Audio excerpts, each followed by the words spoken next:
Welcome to the NAP Exam Prep Podcast, a focused 6-week series designed to support you preparing for the National Association of Parliamentarians exam.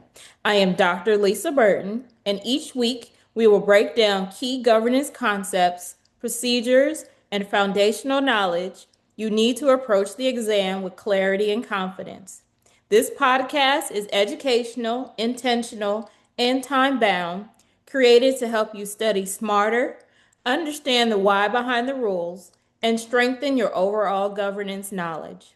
Whether you're testing for the first time or refreshing your understanding, you're in the right place.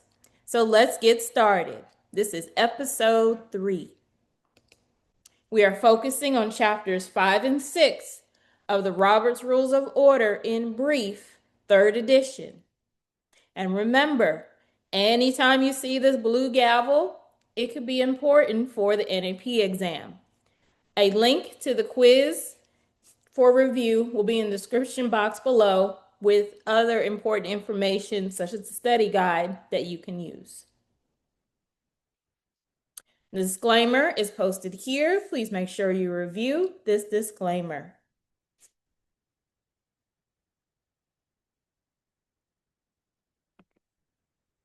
So today in chapters 5 and 6, our goal is to focus on different types of motions. On week 2, we talked about main motions, on how you should make main motions, saying you want to put something on the floor of discussion, you're going to say, I move that. That is a main motion. It brings the business before the assembly. Main motions only happen when no other business is pending. Now, your main motions are original motions. Anything else we consider incidental, or you might hear the term secondary. These are different types of motions. So we have motions that we call subsidiary. They assist assembly in treating or disposing of the main motion. So we're going to talk about that a little bit more. We have privileged motions. They do not relate to the pending business, but deal with related matters of immediate importance. Incidental motions relate to how the business will be handled. Or we have motions that bring a question again before the assembly. You're allowed to reopen questions that have already been decided or temporarily have been disposed of, including to change something current in force. So it's basically bringing back a question. So we're going to talk about these different motions outside of the main motion.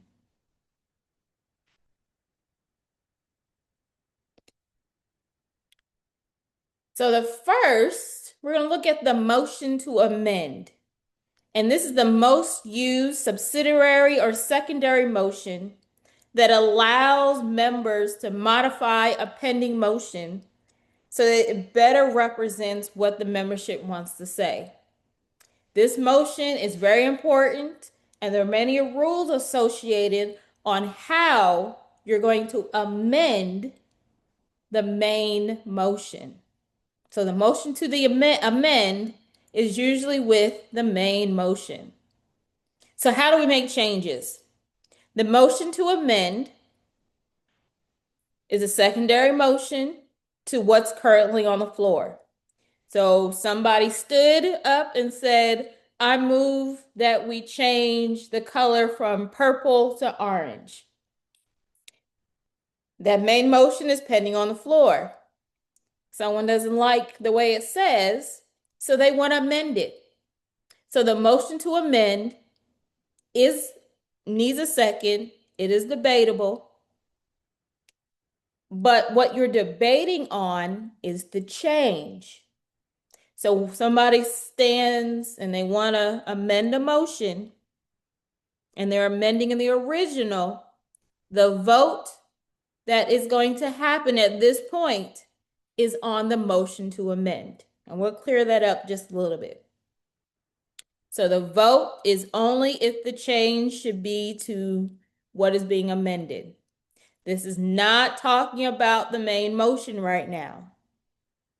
What you're voting on is, should we make this change to the main motion, which is still circulating on the floor?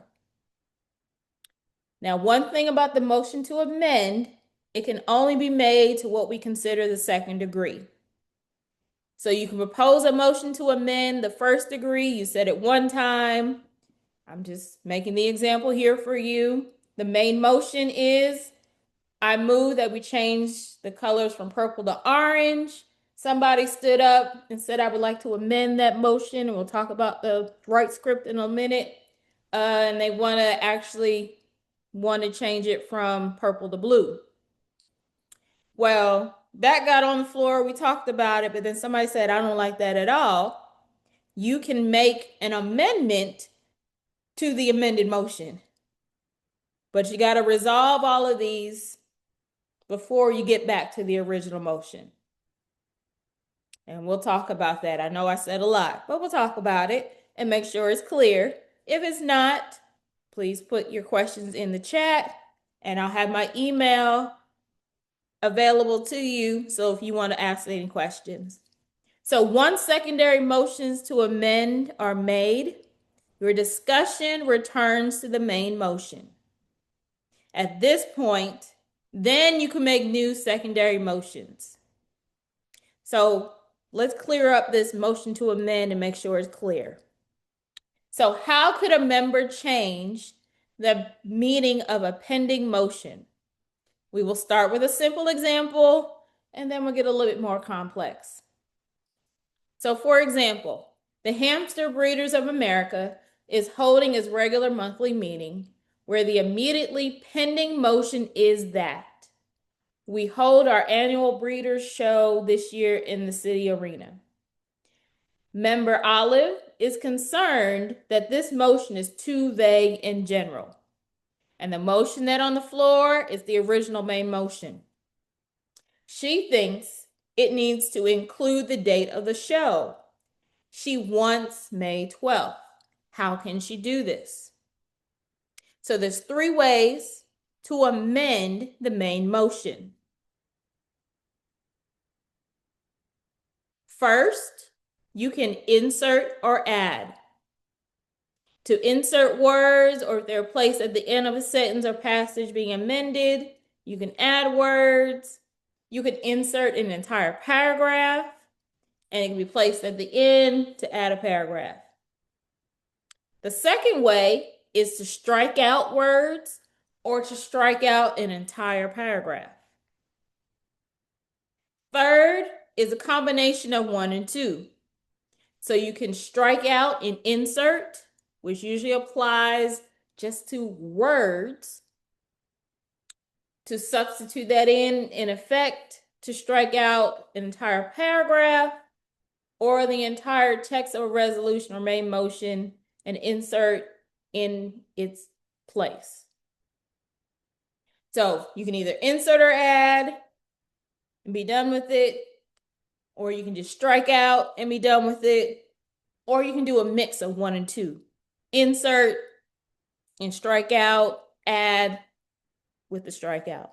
So how should Olive amend the motion to make the date May 12th? Remember, the immediately pending motion is, we hold our annual breeder show this year in the city arena. So what do you think Olive should actually do or say? She wants to make the date May 12th. So what would be the best thing for her to do? So in this scenario, Olive may move to amend by adding May 12th. This will have the effect of changing the main motion to read, we hold our annual breeder show this year in the city arena on May 12th. If there is a second, debate would now be limited to just the date. So during debate, the chair will make sure that what is on the floor is adding May 12th. That is where the debate belongs. It's not talking about the main motion. It's about amending to add May 12th. So after the date is amended, the pending motion is now, we hold our annual Breeders' Show this year in the city arena on May 12th. That means the amendment was accepted, and now we have May 12th. So the main motion was changed to the first degree. But let's say somebody was like, I don't like that at all. So we have Ahmed is not happy about holding the show in the city arena. He wants to hold it at the town center. What could or should he do?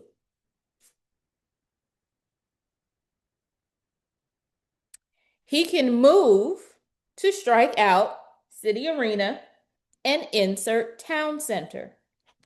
And because he did it correctly, we're just going to assume he did it correctly. We now are going to debate it. It's a second because of it. And if it passes, we may have something. But during debate, Granger is not happy. He doesn't like the location. He's recognizing debate and says, I move to strike out town center and insert convention hall. There's also a second. What is the immediately pending motion that will be debated now? And what should the chair say? So to make sure you're clear about what happened, we amended the main motion to add the date. Ahmed was not happy, so he wanted to insert town center. So he stood and did it correctly. He moved to strike out city arena and inserted town center. It was second. During debate, somebody else wasn't happy. And if you've been in meetings before, this sometimes happens. He stood, got recognized, and says, I move to strike out town center and insert convention hall. Because remember, we're voting on what is being amended. What is the immediately pending motion that will be debated now? How should the chair act? So the chair, because it's during debate and we are changing something different, you can strike out town center and insert convention hall. Because remember, doesn't matter the type of motion. Once it belongs to the floor can make the changes that it wants. So after all that, debate is completed. The chair will now hold a vote. What will the members vote on first? Remember that pending amendments are secondary amendment to strike out town center and insert convention hall. And there was a primary amendment to strike out city arena and insert town center, I'm sorry. So which one are we voting on first? The immediately pending amendment is to strike out town center and insert convention center. So remember, during debate, we had Granger stand up and said he did not like town center and he wanted to insert convention center. So that is what is on the floor to be changed. The main motion's still out here, but we're now voting on an amendment. If this amendment is adopted, then what happens? The next vote will be the striking out city center and placing it with whichever the two is left, town center or convention hall. In this case, the secondary amendment was adopted. So the currently immediate pending amendment is to strike out city center and insert convention hall. This is why the chair should always state the motion before the vote. And the chair should also say, if this amendment is adopted, the main motion will read. So that it is the job of the chair to make sure everybody is clear on what they are voting on, because a lot can happen during debate, and the chair has to make sure everything stays in place. So make sure we always know what vote we have on the floor, especially when people begin to amend motions. So always remember, for the motion to amend, you have to consider what the maker of the motion to amend is trying to change. Unlike most other motions, there are a lot of rules that apply when using it, and the amendment will change depending on what the maker proposes to amend. So I know that was a lot poured into your brain, but this motion to amend can happen a lot during debate, and it's the job of the chair to make sure everybody knows when and what they're voting on. Now, we also have the motion to commit or refer. The motion to commit requires a majority of vote, even if the motion includes instructions to the committee. This motion is usually used to consider a committee that will handle certain business of the organization. So there was something that probably came to the floor, and we want to make sure that it's flushed out correctly. So sometimes you have to send that amendment to the committee. Now, committee appointments, especially if it's not in your governing documents, the appointing entity also has the power to appoint the chair. So whoever is able to appoint who's going to be on this committee can also make the chair. The appointing entity also has the power to fill any vacancy that may arise. The appointing entity has the power to remove and replace members. And this is especially if it's not in your governing documents. So if your governing documents do not say who can appoint, and usually then it belongs to the body or the assembly can say who's the chair. The assembly can fill any vacancies. The assembly has the power to remove and replace. But if the president is the appointing authority, then removal or replacement is by the sole act of the president. If it's the assembly, then the removal belongs to the assembly.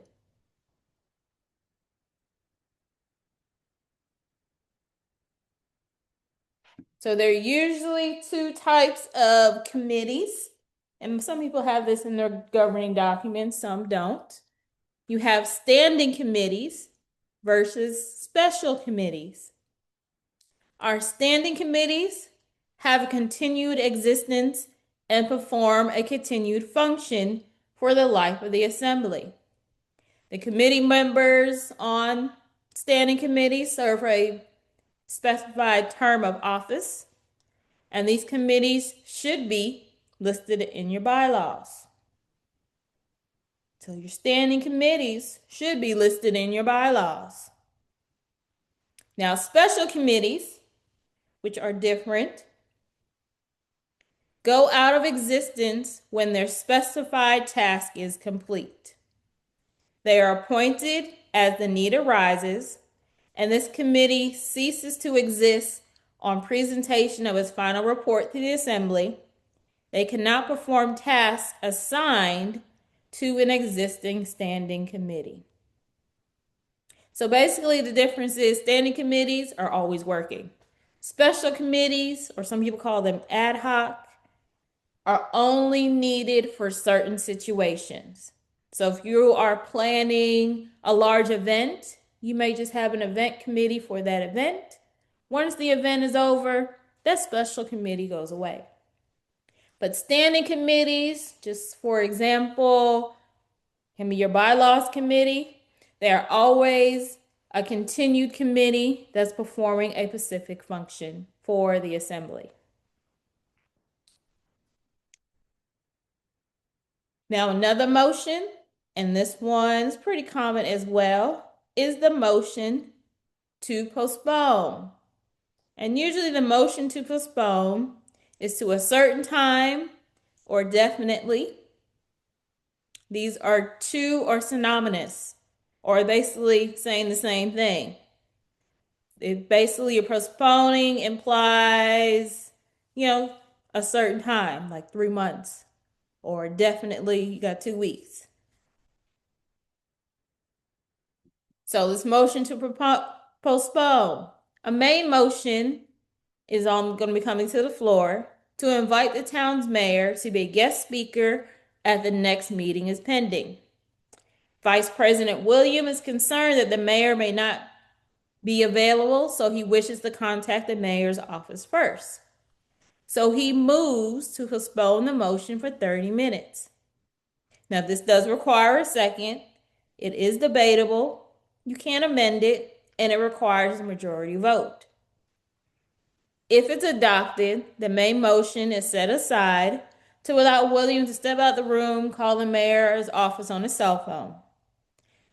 But at the 30-minute mark, the main motion is pending again, even if William has not returned. So there is a time frame on this type of motion to postpone to a certain time or definitely. Once that time frame is up, we go back to the main motion. We do not wait. So if he walked in at 32 minutes, hey, he answered, I'm sorry, it is now too late, William. You said 30 minutes, we gave you your 30 minutes. At minute 31, we are now back to voting on the main motion. Here's another example. A motion can conduct a toy drive for the local hospital pediatric ward is pending. During debate, Barbara is concerned about the logistics of such a project and thinks the group needs more time to think this through. So she moves to postpone the motion until the next regular monthly meeting. The motion to postpone requires a second, has limited debate, is amendable, and requires a majority vote. So the chair has to take this motion through everything to see if we can wait until the regular monthly meeting to consider the motion that's on the floor. When a motion to postpone is adopted, ending any pending subsidiary motions, such as amending or committing to a committee, or any incidental motions which adhere, are also postponed with the main motion. So anything connected to the main motion, we just wait. Now, in cases where no more than a quarterly time interval were elapsed between sessions, a question cannot be postponed until but not beyond, the next regular business session. So there shouldn't be a long time frame to consider a motion that has been postponed.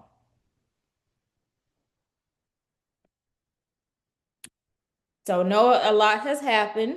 So let's look at these motions that we have mentioned already. We've talked about the main motion to introduce it. And remember, you see this little blue gavel. So this little chart can be very important.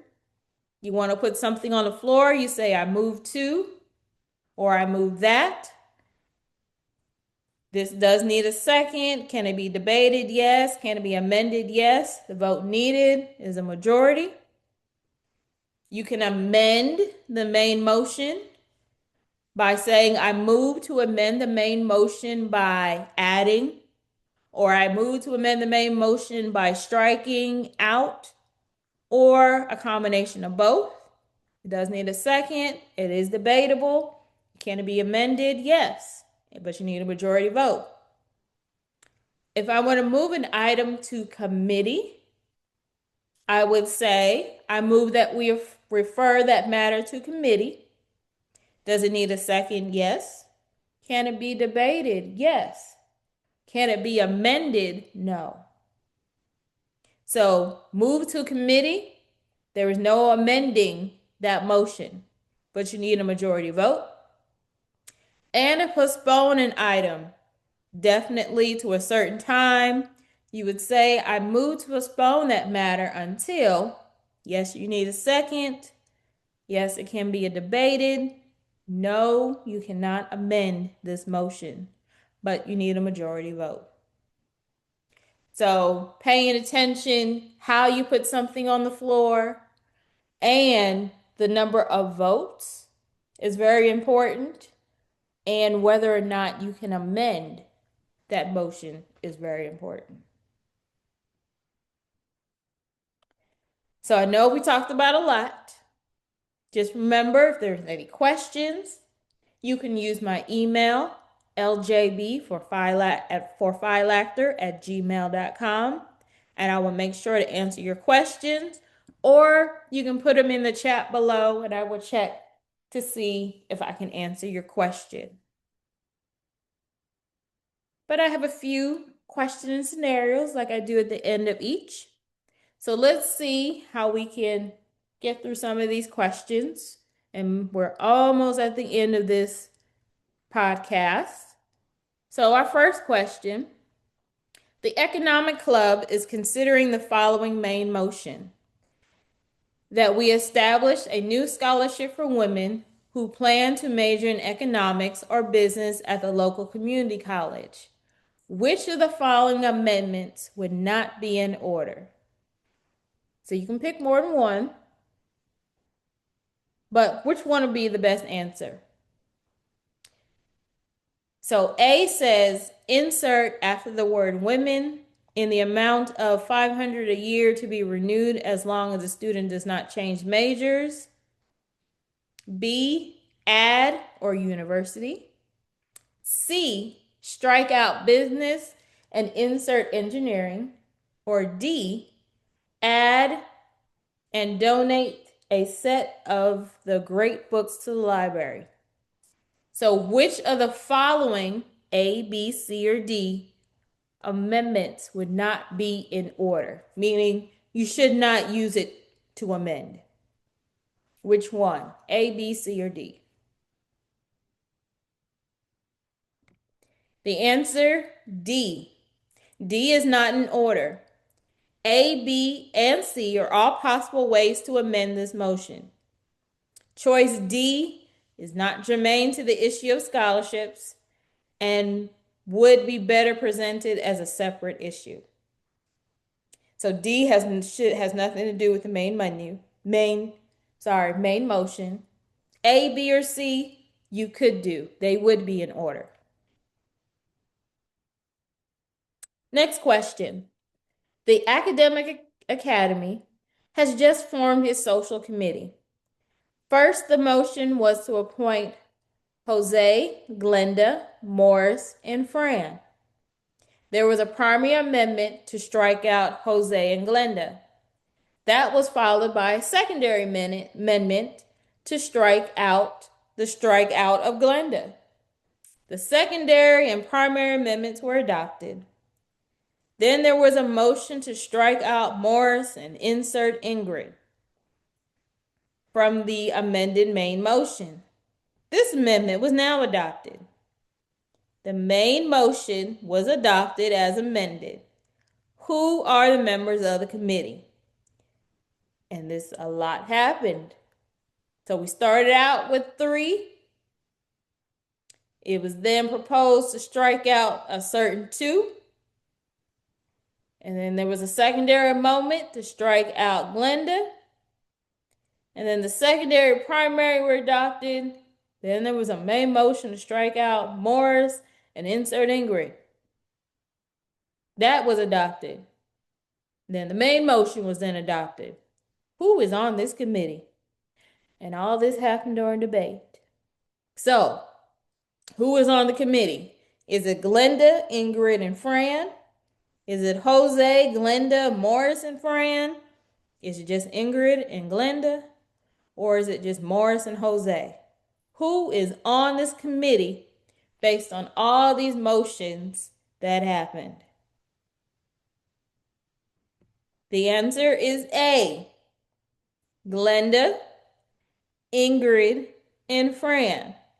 When the secondary amendment was adopted, Glenda's name being struck out of the primary amendment remains in the amended main motion. This is true regardless of the deposition of the primary amendment. The secondary amendment replaced Morris with Ingrid. Fran remains in the amended main motion. Next question. During the monthly meeting of the Save the Tulips Association, with no motion pending, John, after being recognized, moved that the association sponsor a gardening and tulip design workshop in April, and that a special committee of 5 members, consisting of John, Joe, James, Jill, and Jackie, be authorized to determine the date, budget, and location. There's a second. The chair states the motion. What type of motion is pending? Is it an original main motion? Do we have an incidental main motion or a subsidiary motion? So make sure to read the scenario. John, he was recognized.